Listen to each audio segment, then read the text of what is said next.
Saudi আরবের আকাশে ফের ড্রোন আতঙ্ক, এবার টার্গেট বিমানবন্দর ও আরামকো। মধ্যপ্রাচ্যে কি তবে বড় সংঘাতের শুরু? সৌদি আরবের মাটিতে আবারও ড্রোন হামলার দাবি। এবার হামলার লক্ষ্য হিসাবে উঠে এসেছে নাজরান বিমানবন্দর ও বিশ্বের অন্যতম বড় তেল কোম্পানি আরামকোর একটি স্থাপনা। একের পর এক এমন হামলার ঘটনায় নতুন করে উত্তপ্ত হয়ে উঠেছে সৌদি আরব ও ইয়েমেনের সীমান্তের পরিস্থিতি।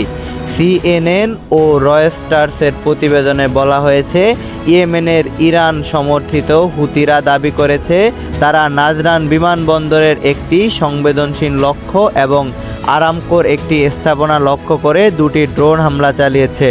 তবে সৌদি কর্তৃপক্ষ হামলার বিষয়ে কোনো তাৎক্ষণিকভাবে কোনো নিশ্চিত তথ্য দেয়নি।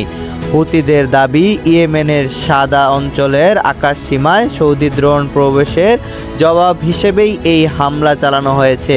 এর আগে আগস্ট মাসেও নাজরান বিমানবন্দর ও সৌদি আরামকোর বিভিন্ন স্থাপনা লক্ষ্য করে হামলার দাবি করেছে হুতিরা। 18ই আগস্ট জাজান অঞ্চলের আরামকো তেল শোষণাগারেও ড্রোন হামলার দাবি করা হয়েছিল।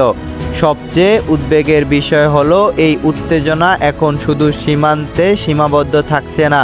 সৌদি আরবের তেল স্থাপনা, বিমানবন্দর এবং লোহিত সাগরের বাণিজ্য পথও ঝুঁকির মুখে পড়েছে। এরই মধ্যে সৌদি আরবের নিরাপত্তা নিয়ে আরও বড় আশঙ্কার কথাও জানিয়েছিল দেশটির এক কর্মকর্তা।